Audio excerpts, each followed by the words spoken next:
Okay, so here are my crystals. The solution is just about gone, as you can see, and they range in size from about a grain of sand to like the tip of a safety pin, and there have been no real environmental changes since the last video.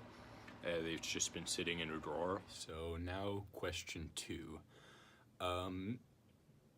If I wanted to use a saturated solution to make one single large crystal instead of all my smaller crystals, what I would do is as soon as the crystals started to like form and nucleate, I would pick whatever the biggest crystal out of the solution and then get rid of all the other crystals and leave that one big crystal in there, and then every so often look and make sure that other crystals don't start to form. And this is because when there's only one crystal, all of the ions, as they try and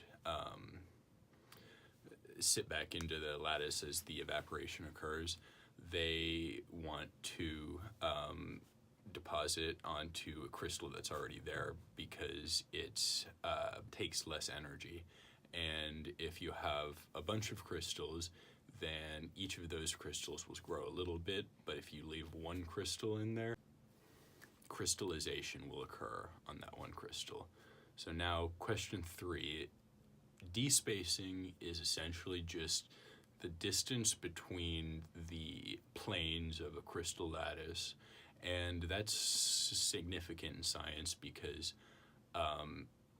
that data is, we can gain it from diffraction, and it tells us a lot about the structure and exact like kind of crystal structure is happening when we do the diffraction. And that's one of the few things that we can actually use, or were able to use before, like electron microscopy, to study the structure of crystals.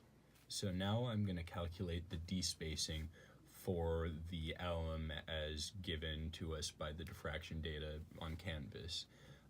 So first of all, here's the Bragg equation that we use to do that, and basically the Bragg equation is just the equation for constructive interference, because that's where the peaks in the diffraction data come from, and then with a little bit of geometry to find the distance between the planes themselves. So this side is just half of the equation for constructive interference, and this side is the trigonometry. And so the lambda, the wavelength that was used in this diffraction, was 0.15418 nanometers, and the theta with the largest peak according to the diffraction data was at about 20.5 degrees.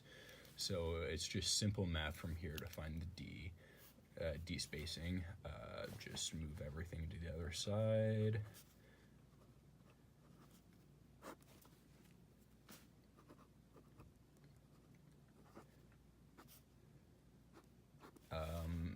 I'm assuming that the n for this is 2 because it's just any integer, and the diffraction data said 2 theta.